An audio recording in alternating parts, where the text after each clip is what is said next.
彩铃，黑角玉一趟。别想让我给你当。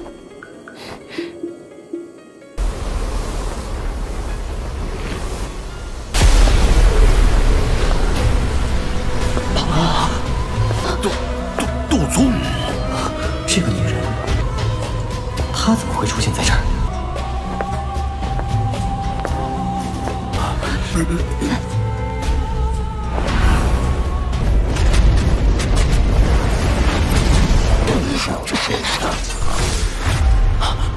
没想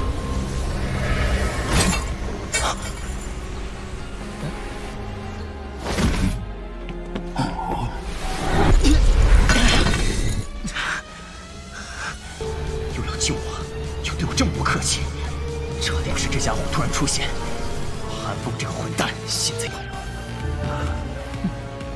恶心的。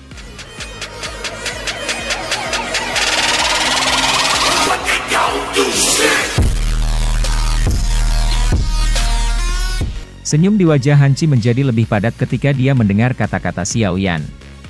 Dia menangkupkan kedua tangannya dan berkata, dalam hal ini, aku akan berterima kasih kepada adik kecil Xiao Yan karena telah meminjamkan dukungan kamu. Tolong beritahu kami jika ada sesuatu yang kamu perlukan klan Han lakukan.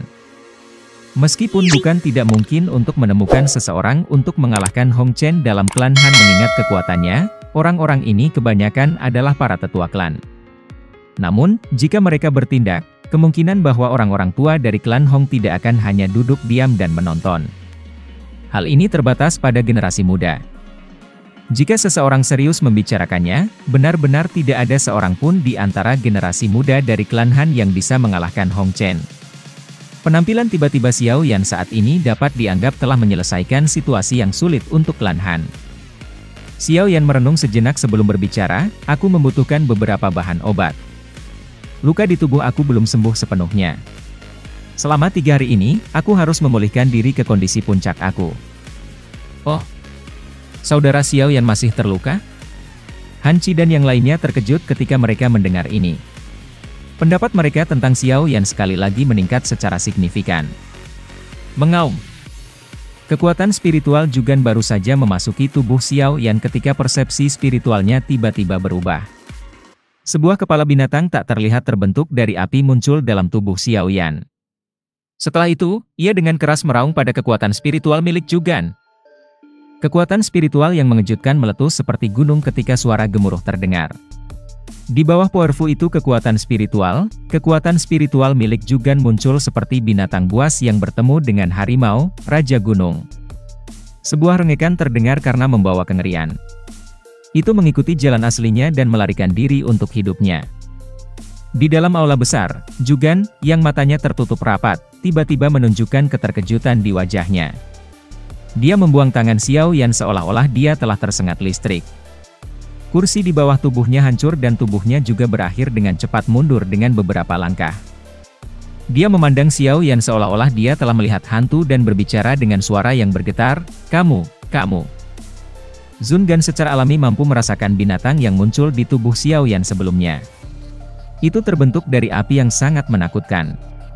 Namun, hal yang paling menakutkan bagi Zun Gan adalah bahwa itu bagian dalam nyala api menyembunyikan kekuatan spiritual yang menakutkan yang 10 hingga 100 kali lebih kuat dari miliknya. Dibandingkan dengan kekuatan spiritual ini, dia seperti sesuatu yang mengambang di bawah pohon besar. Yang bisa dia lakukan hanyalah melihat ke sana tanpa sedikit pun kemampuan untuk melawannya. Jugan yakin bahwa itu kekuatan spiritual yang sangat besar adalah sesuatu yang bahkan tidak dimiliki oleh beberapa alkemis tingkat 6. Tuan Tua Jugan, ada apa?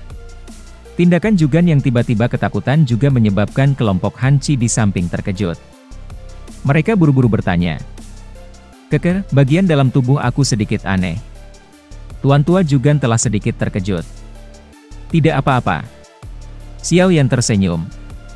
Setelah itu, dia mengambil selembar kertas putih dari meja di sampingnya sambil lalu dan menulis beberapa bahan obat yang dia butuhkan. Setelah itu, dia menjentikan jarinya dan kertas putih itu terbang ke Jugan.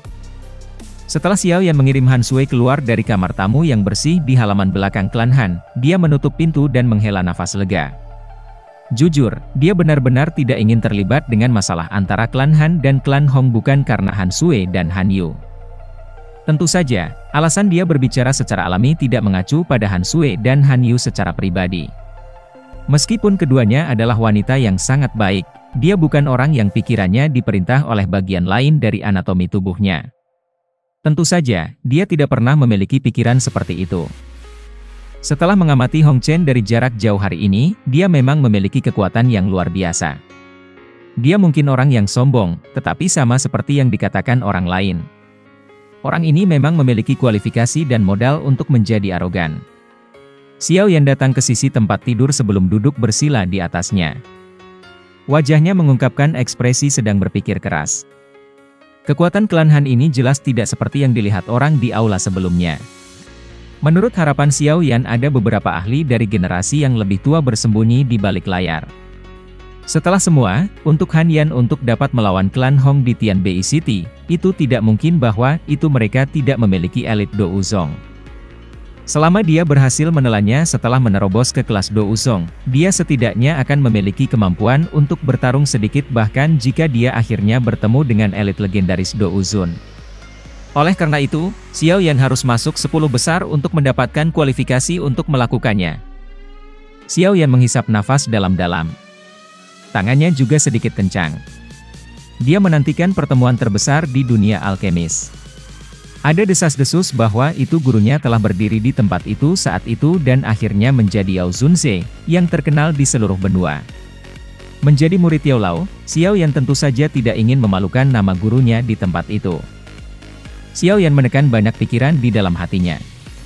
Jarinya tiba-tiba menggosok cincin berwarna putih itu sebelum sedikit mengerutkan kening.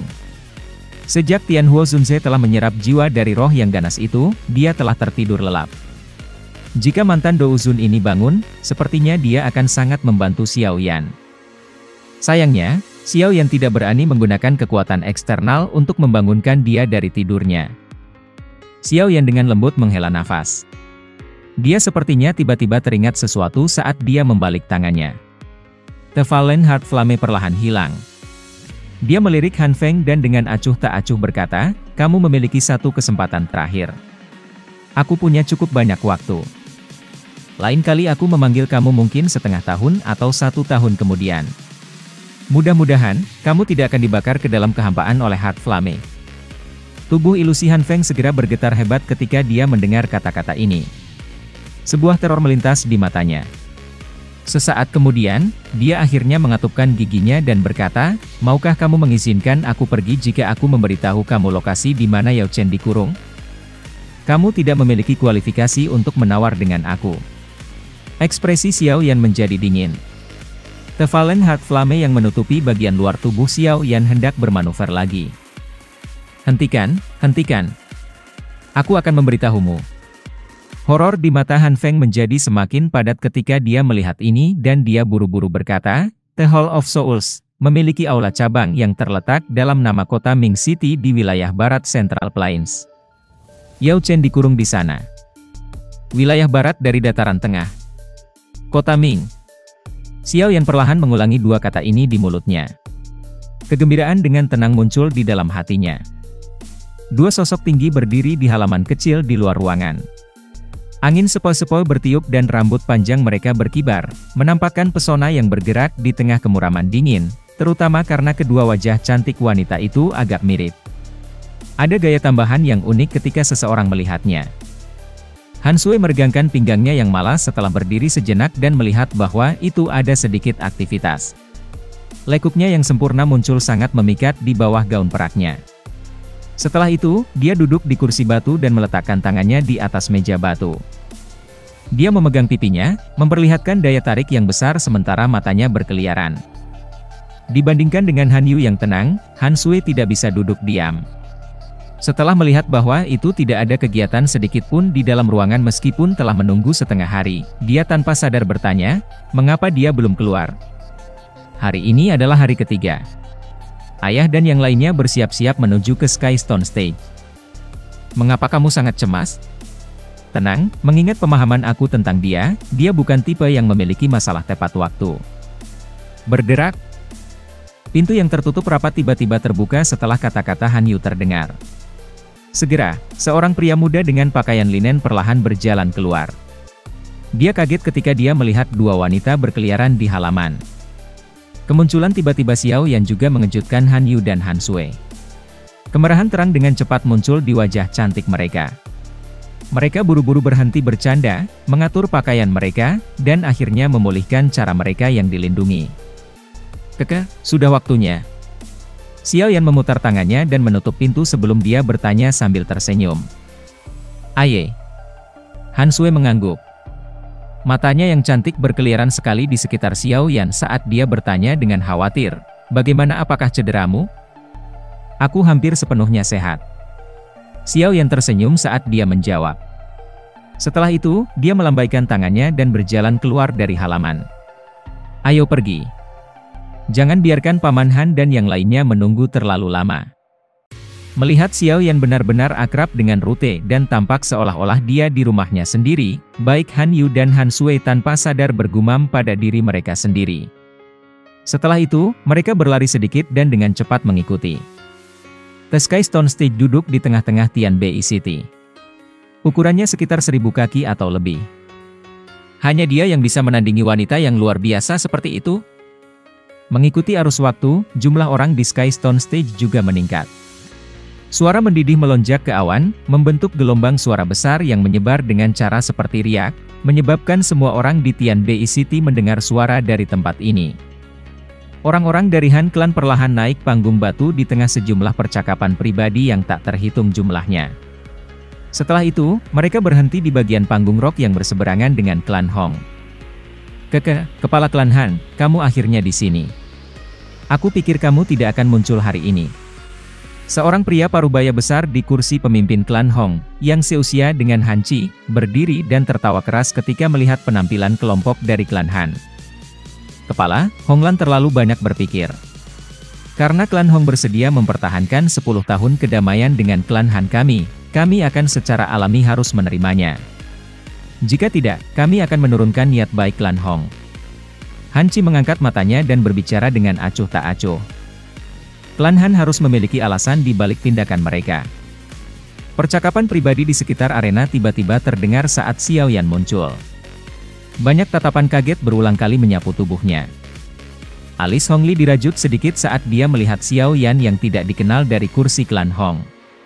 Dengan pemahamannya tentang klan Han, pihak lain pasti tidak akan secara acak menemukan seseorang untuk mati bagi mereka dalam situasi semacam ini. Namun, jika ini tidak terjadi, bisakah pemuda ini benar-benar bersaing dengan Hong Chen? Ada seorang lelaki tua mengenakan jubah abu-abu di samping Hong Li. Orang tua itu menutup matanya, tampaknya mengabaikan kebisingan dunia luar. Tangannya disembunyikan di bawah lengannya sementara tubuhnya bersandar di sandaran kursi. Ada lencana berwarna hijau keemasan di dadanya. Sebuah menara dengan cahaya petir yang samar-samar berkeliaran di atasnya ditarik pada lencana. Orang tua itu membuka mata yang tertutup setelah mendengar kata-kata Hong Li. Dia melirik Xiao Yan sebelum menggunakan suara serak untuk sedikit berbicara, anak kecil ini juga sangat kuat. Aku bertanya-tanya di mana klan Han menemukan penolong seperti itu. Oh, akankah Hong Chen dapat mengalahkannya? Hong Li menjadi sedikit keras setelah mendengar ini. Dengan bisa membuat orang tua ini mengevaluasinya seperti ini, tampaknya pria muda dengan penampilan biasa ini benar-benar bukan kambing hitam yang dikirim klan Han. Sebagian besar teknik Do kelas tinggi dari Wind Lightning Pavilion aku telah dipelajari oleh Hong Cheng. Terlebih lagi, metode Qi yang dia praktikkan juga merupakan metode Qi atas dari Pavilion Angin Kuantitasku. Lupakan mereka yang levelnya sama. Kekuatan bertarungnya bisa bertarung dengan para ahli bahkan di puncak kelas Dou Huang. Memang ada orang-orang dari generasi yang sama yang bisa mengalahkannya di dataran tengah. Namun, orang seperti itu belum muncul di Tianbei City. Orang tua itu sekali lagi perlahan menutup matanya setelah mengucapkan kata-kata ini. Hati Hong Li menghela nafas lega setelah mendengar pria tua berjubah kelabu berbicara dengan cara ini. Wajahnya menunjukkan senyum dingin. Dia ingin melihat betapa jeleknya ekspresi wajah Han Chi setelah dikalahkan. Mata Hong Che malas menyapu Xiao Yan di arena batu besar. Sebuah ekspresi serius akhirnya muncul di mata Hong Chen setelah serangannya diblokir berkali-kali. Meremehkan di dalam hatinya juga sedikit berkurang. Cakarnya segera berubah saat dia mengeluarkan teriakan marah. Raungan kilat samar tiba-tiba terdengar. Banyak tangan cakar setelah gambar tiba-tiba terhenti pada saat ini sebelum dengan cepat menyusut kembali. Xiao Yan mengepalkan tinjunya dengan erat saat Do Uqi melonjak. Kekuatan tinju tiba-tiba melonjak beberapa kali saat masih bepergian. Sebuah ledakan sonik menusuk telinga bergema di sekitar kepalan tangan. Tinju itu dengan keras menabrak cakar petir Hong Chen di tengah banyak mata terkejut. Suara tabrakan rendah dan dalam tiba-tiba muncul. Riak udara yang kuat melonjak keluar dari titik kontak. Banyak retakan seperti jaring laba-laba juga menyebar di bebatuan besar yang sangat besar di sekitarnya. Hong Chen, yang telah menstabilkan tubuhnya, saat ini memiliki wajah yang sangat menyeramkan. Dia melihat Xiao Yan dengan sikap suram dan berkata, tanpa diduga kamu juga seorang bintang 7 Dou Huang. Kaki Hong Chen tiba-tiba menginjak dan jumlah ular perak yang tak terhitung jumlahnya melonjak keluar dari bawah kakinya. Dalam waktu singkat, ia merasuki area dalam radius ratusan kaki.